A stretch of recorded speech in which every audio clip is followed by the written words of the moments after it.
है औराई विधानसभा को चचरी मुक्त करना, वो है अपराध मुक्त करना, दलाल मुक्त करना, अच्छी शिक्षा, अच्छी व्यवस्था, उस पर काम करेंगे।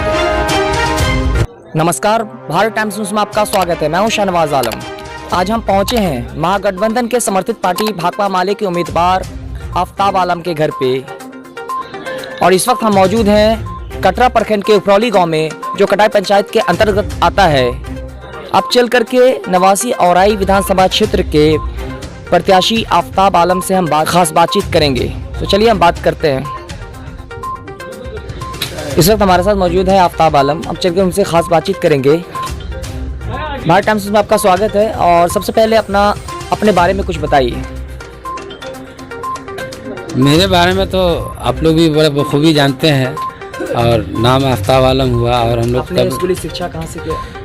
हम लोग की जहाँ तक स्कूल शिक्षा की बात है, तो हम लोग जो भी पढ़ाई हुई बचपन से हम लोगों ने औराई में किया, सेकेंड क्लास से लेकर मैट्रिक तक। मैट्रिक भी मेरा 2000 में हुआ, और उसके बाद उच्च शिक्षा के लिए हम लोग पटना की तरफ रुख किए, और फिर दिल्ली भी गए, बीएससी किया मैंने, और उसके बाद फिर सोशल काम में जुड़ गए, और लगातार सोशल वर्क से जुड़े रहे। फिर कॉलेज वगैरह भी हम लोग का चल रहा है। लेकिन ये जो पॉलिटिक्स में आने का आपको कहाँ से मतलब ऐसा इंटरेस्ट आया कि आपने पॉलिटिक्स में उतर गए? ये कुछ होता है, पॉलिटिक्स लोग शौक से करते हैं, कहीं कहीं मजबूरी होती है। तो पॉलिटिक्स में शौक से नहीं थे, मुझे आया नहीं, लाया गया है। मतलब मजबूरी, मतलब सिस्टम के मारे हुए थे, इसलिए मुझे राजनीति ज्वाइन करनी पड़ी। तो किस तरह से सिस्टम का? बहुत सारी बात है, और जैसे कि आप जानते ही होंगे कि कुछ मामला हुआ था, कुछ एक्सीडेंट हुआ था मेरे साथ। उसके बाद फिर हम लोग राजनीति से जुड़े। पहले राजनीति से कोई लगाव नहीं था, दूर दूर तक मुझे लगा भी नहीं था कि राजनीति में भी अच्छे लोग होते हैं। लेकिन जब हमारी पार्टी भाकपा माले से मुझे जुड़ा हुआ, तो मुझे लगा कि आज भी पार्टी अच्छी है और लोकतंत्र बचा हुआ है, सेकुलर लोग हैं, इसलिए हम लोग पार्टी को ज्वाइन किया, और अभी तक उसी पार्टी से जुड़े हुए हैं। आपको इस बार बहुत अच्छा ऑफर मिला है कि नवासी औराई विधानसभा क्षेत्र से महागठबंधन के आप प्रत्याशी के रूप में हैं। अगर आप विधायक बनते हैं तो औराई के लिए क्या करेंगे आप?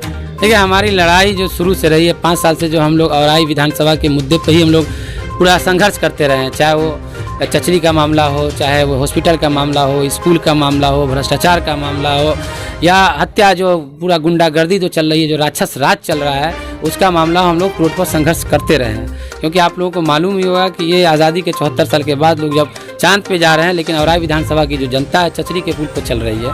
आप औराई से आते हैं, लेकिन औराई में कुछ हद तक लोग चचरी का पुल कम है। लेकिन आप जो कटरा प्रखंड है, आज भी लोगों को जाने के लिए अगर वो प्रखंड में जाएंगे तो बाइक से जाएंगे तो 80 रुपया लगेगा, और 4 व्हीलर से जाएंगे तो 200 रुपया लगेगा। आज भी लोग चचरी के पुल पर चलने को मजबूर है। आप बसघट्टा से शुरू करिएगा, बसघट्टा, बरैठा, डुमरी, बैगना, कोयला, मनतरा, रमनौर, परसामा, हर जगह चचरी का पुल है, और आज भी अभी तक नहीं बन सका। ये समझिए कि औराई विधानसभा के लिए कलंक है, एक मतलब दुर्भाग्यपूर्ण की बात है कि लोग मतलब चांद पे जा रहे हैं और चचरी के पुल पे चल रहे हैं। उसके अलावा आज भी स्कूल की ऐसी स्थिति है।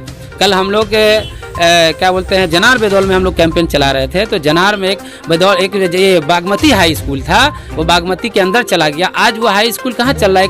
एक मतलब प्राइवेट स्कूल, मतलब घर में चल रहा है वो हाई स्कूल। सोचने की बात है, आज तक हाई स्कूल नहीं बना जनार में।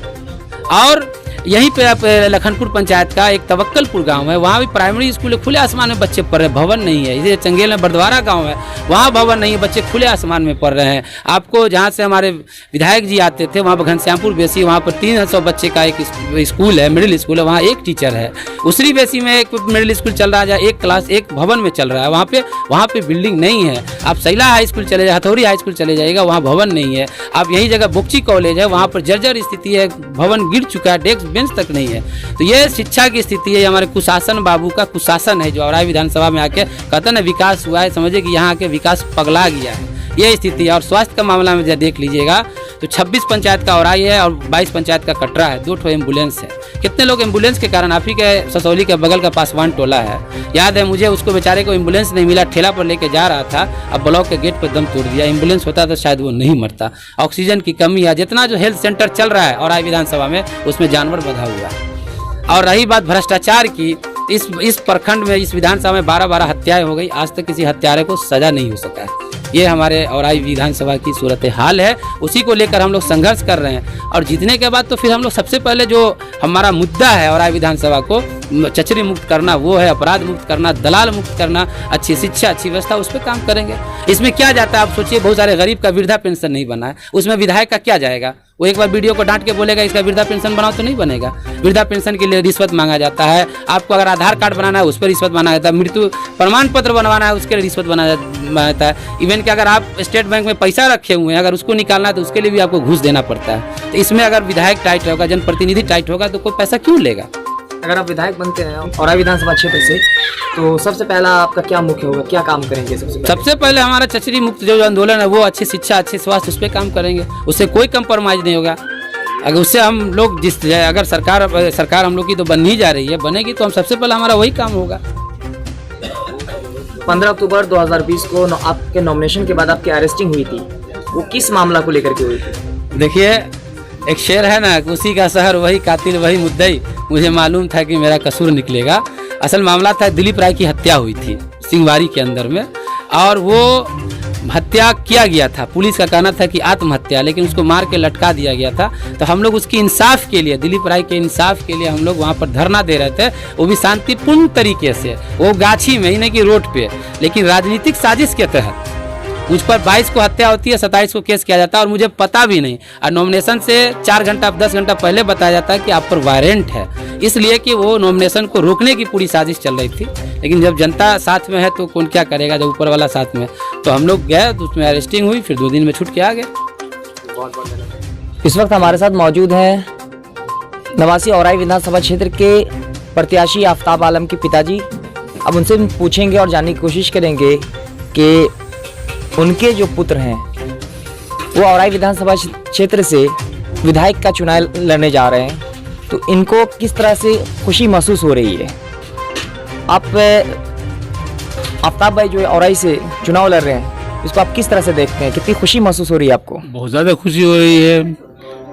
बाप के नाते तो खुशी का इजहार मैं कितना बयान कर सकूं, दिल के अंदर कितनी खुशी है। तो आप बताइए कि आफ्ताब भाई को ये पॉलिटिक्स में आने का मतलब जो लगन है, इंटरेस्ट कब से ये आपको देखने को मिला? तो लगभग वो जैसे ही वो मतलब कॉलेज में पहुंचा तभी से उसको ये लगन हो गया और वो इसमें लगा हुआ रहा। लगा आज ने उसको, अल्लाह ने आज उसको कामयाब बनाया। आज वो जो कर सके अल्लाह उसको जहाँ तक पहुँचा सके। आपको क्या लगता है कि इस बार उम्मीद है कि अगर वो जीतते हैं तो औराई विधानसभा क्षेत्र के लिए वो क्या कर सकते हैं, किस तरह से विकास कर सकते हैं? वो जहाँ तक हो सकेगा, जो जितनी की कमी है उतना को विकास करने के लिए तो कोशिश करेगा कि हम विकास करें, क्योंकि पहला आ रहा है, नौजवान है, बच्चा है और इसमें ईमानदारी की कोई कमी नहीं रह चुकी है, झूठ बोलता नहीं। ये बात तो एकदम सच है और ये हमेशा मैं कहता आ रहा हूँ, क्योंकि मैंने पढ़ाया, मैंने लिखाया, सारा चीज़ मैं जानता हूँ कि ये बच्चा मेरा कैसा है। अच्छा, अभी कुछ दिन पहले जिस दिन नॉमिनेशन हुआ था, नॉमिनेशन के बाद ही उनकी अरेस्टिंग हुई थी, क्या वजह थी कि अरेस्टिंग हुई थी? ये तो खैर अरेस्टिंग तो उसका गलत ढंग से किया गया, चाहे जो भी हो। इन्होंने तो गरीबों के हक में हमेशा लड़ता रहा और गरीबों के लिए ही ये काम करता रहा। बराबर शुरू से ही ये गरीबों के हक में बराबर बुआता रहा और काम करता रहा। और वहाँ भी आज भी वो भी जो अरेस्ट हुआ है वो गरीबों के काम ही में अरेस्ट हुआ है। इससे क्या कर सकता है? अपना परिचय। हाँ जी, मैं मोहम्मद अनीस आलम उफरोली, मैं अभी जो खड़े हुए हैं उनका मैं वालिद हूँ। और भी कुछ लोग ग्रामीण के लोग मौजूद हैं, उनसे भी बात करेंगे और जानने की कोशिश करेंगे। सर, आप बताइए कि ये आफ्ताब आलम की जो गिरफ्तारी हुई थी नॉमिनेशन के दिन, नॉमिनेशन के बाद ही उनकी गिरफ्तारी हुई थी, किस वाकया को लेकर के, किस कांड को लेकर के ये चीज़ गिरफ्तारी हुई थी? ये राजनीतिकरण हो रहा है, ऐसा कोई रीजन नहीं है। क्योंकि हम जो है यहाँ ग्रामीण हैं, इसलिए उनके बारे में जानते हैं कि बहुत अच्छा लड़का है और राजनीति के क्षेत्र में कई वर्षों से लगे हुए हैं।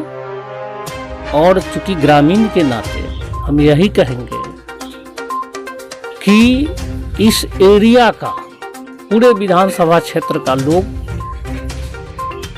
चूंकि अभी तक आज़ादी के समय से अभी तक कटरा ब्लॉक में कोई भी विधायक के रूप में लड़े भी तो सफल नहीं हुए या नहीं लड़े, जैसा कि मेरी जानकारी है। लेकिन हमें पूरा विश्वास है कि आफ्ताब आलम जी निश्चित रूप से उनके मुकद्दर में, उनके भाग्य में विधायक बनना बिल्कुल स्पष्ट और तय लग रहा है। अपना परिचय। मैं अशोक कुमार सिंह हूँ,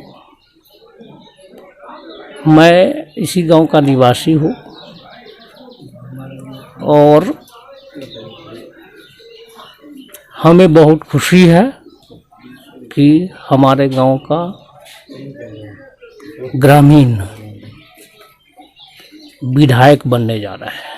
अभी आप देख रहे थे कि नवासी औराई विधानसभा क्षेत्र के महागठबंधन के समर्थित पार्टी भाकपा माले के उम्मीदवार आफ्ताब आलम से बातचीत हो रही थी, जो आपने देखा कि उनसे कुछ खास बातचीत हो रही थी। और उनका ये घर है, यहाँ पे बहुत सारे लोग जमा हैं, उनके पास टाइम नहीं है कि मैं और भी ज़्यादा बात करके आपको उनके बारे में जानकारी दे सकूँ। भारत टाइम्स न्यूज़ पे बने रहने के लिए धन्यवाद। अगर आप हमारे चैनल को सब्सक्राइब नहीं किया तो पहले सब्सक्राइब कर लें और बेल आइकन दबाना ना भूलें। लाइक, कमेंट और शेयर जरूर।